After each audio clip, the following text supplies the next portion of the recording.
And we will have a brief question and answer session after their remarks. Please identify yourself by your name and your media outlet when asking questions, and confine the content of your questions to today's press conference.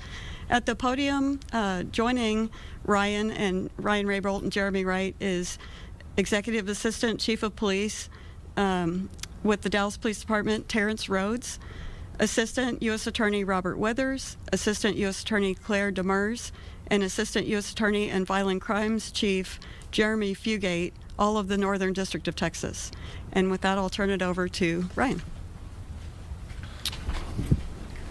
Good morning.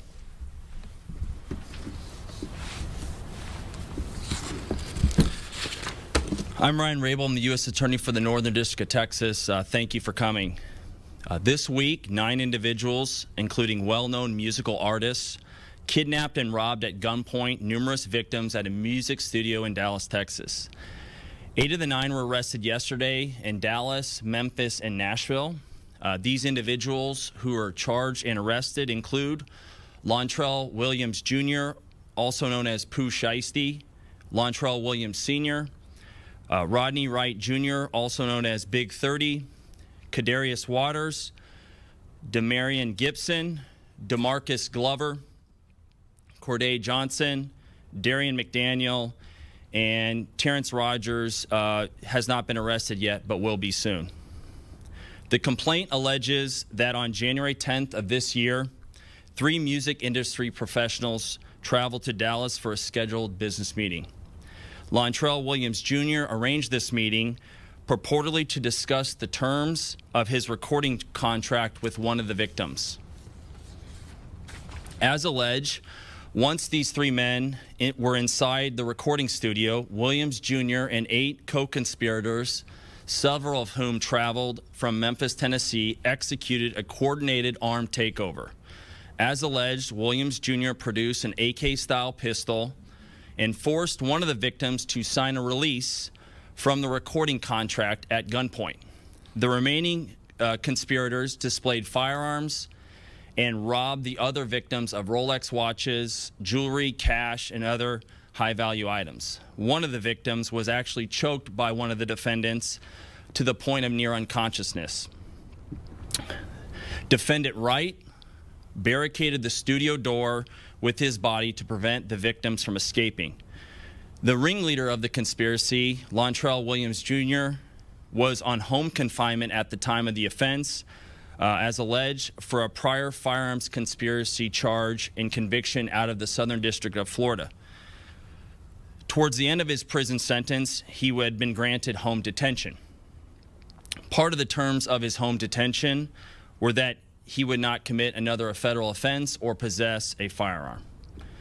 His father, Lontrell Williams Sr., is alleged to have helped plan and execute the federal kidnapping as charged in the complaint. And as described further in the complaint, within hours of leaving the Dallas studio, a number of the defendants were on social media displaying some of the items that appeared to be the jewelry that had been robbed from the victims. The charging document outlines some of the evidence, just some, establishing the defendants' roles in the federal offense. This is as follows: electronic monitoring data placing Williams Jr. at the offense location, which would put him in violation of his home detention conditions. Cell phone records and license plate reader data corroborating the coordinated travel of multiple defendants from Memphis, Tennessee to Dallas. Rental car records confirming Williams Sr. rented a vehicle that was used by the group. Surveillance footage from the offense location, a nearby office supply store, and a hotel where several of the defendants stayed following the offense. Fingerprint evidence as well that was recovered from the crime scene, matching at least 2 of the defendants. Social media posts by defendants displaying what appears to be stolen property just in the days following the offense. Greyhound bus records confirming the travel of multiple defendants from Dallas to Memphis the day after the offense. The victims in this case came to Dallas to conduct legitimate business, and they were met with firearms and violence as alleged in the charging document. This case should serve as a warning to others who believe that using violence and intimidation tactics to rob others in our community is a viable way to conduct business. I'm here to say that it is not, and that if you choose to do this, we will, together with our law enforcement partners here and the other ones in the Northern District of Texas, will bring you swiftly to justice. I want to thank the FBI Dallas Violent Crimes Task Force, the FBI's Memphis Resident Agency and Nashville Field Office, the Memphis Safe Task Force, the Dallas Police Department, the United States Attorney for the Western District of Tennessee, Michael Dunovit, and AUSA Greg Wagner, the U.S. Attorney's Office for the Eastern District of Texas, my dear friend and colleague Jay Combs, and the U.S. Attorney's Office for the Middle District of Tennessee, including my colleague Braden Busek, for their outstanding contributions in this multi-jurisdictional investigation and prosecution.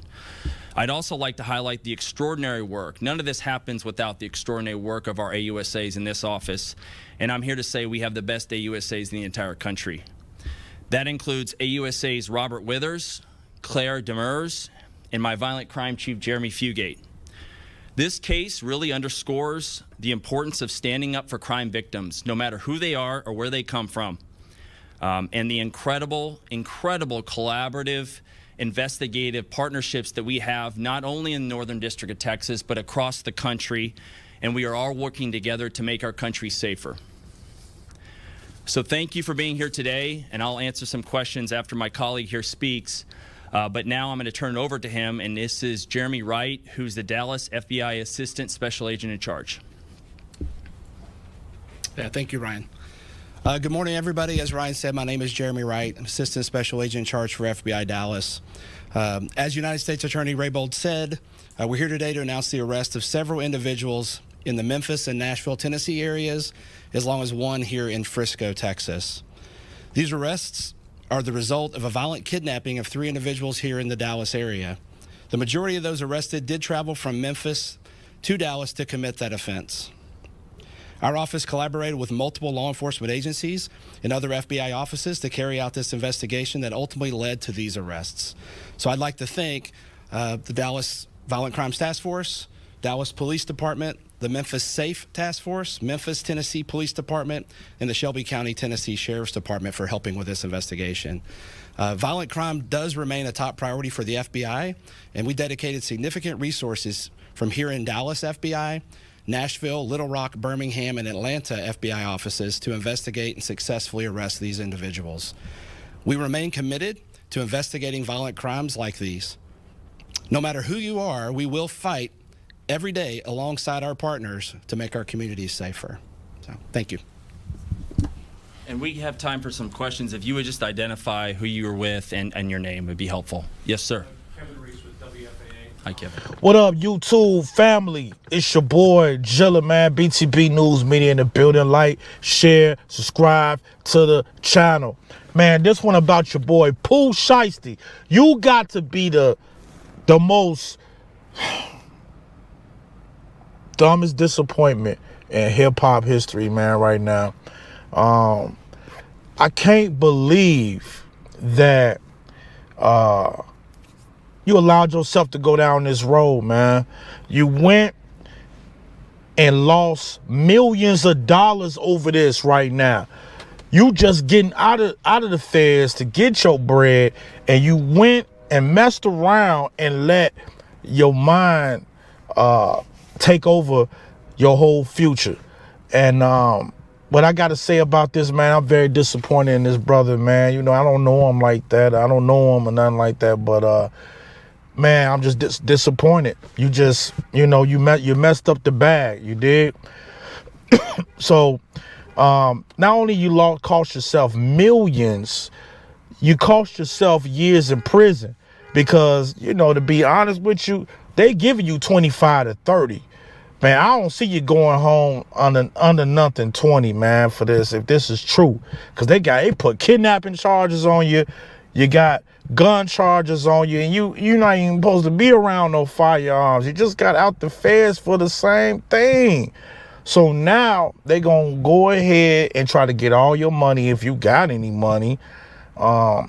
You could have, man, you could have went another route. Gucci, you robbed Gucci or whatever, and this security guard was supposed to be a police officer. That's what my sources say. So you know, if you robbed a police officer, they have to report it. You know, it don't matter if he's undercover, doing security, whatever he's doing, he has to report that situation that happened. Gucci, people calling Gucci a snitch, but to be honest with you, how can he snitch? I mean, you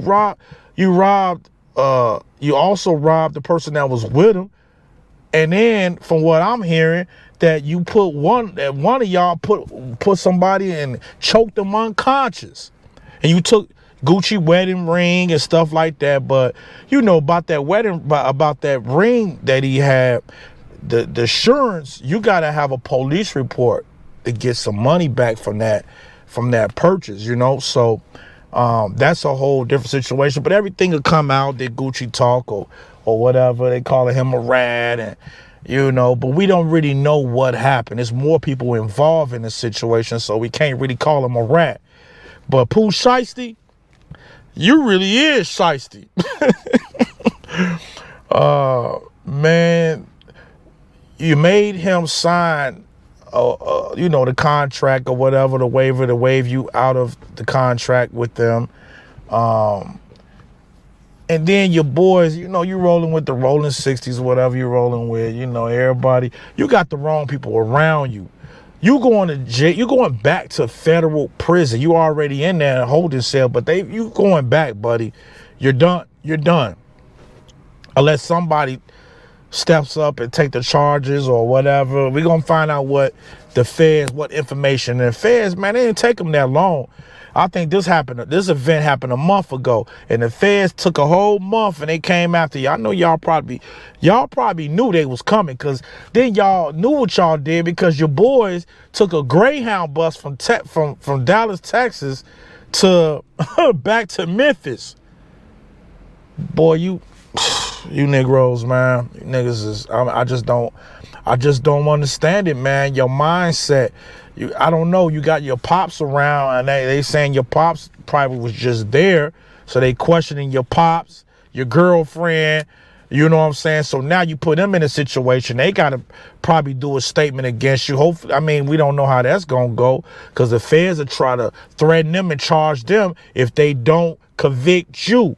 If they to get them, so they can get the witnesses together, and the witnesses on your side of the fence with your boys is probably snitching, because you ain't got enough money to pay for their lawyers and their family and their lifestyle outside of jail. They probably snitching, because we know how all these little gangs or whatever, you know, they gonna snitch. They snitch on their own.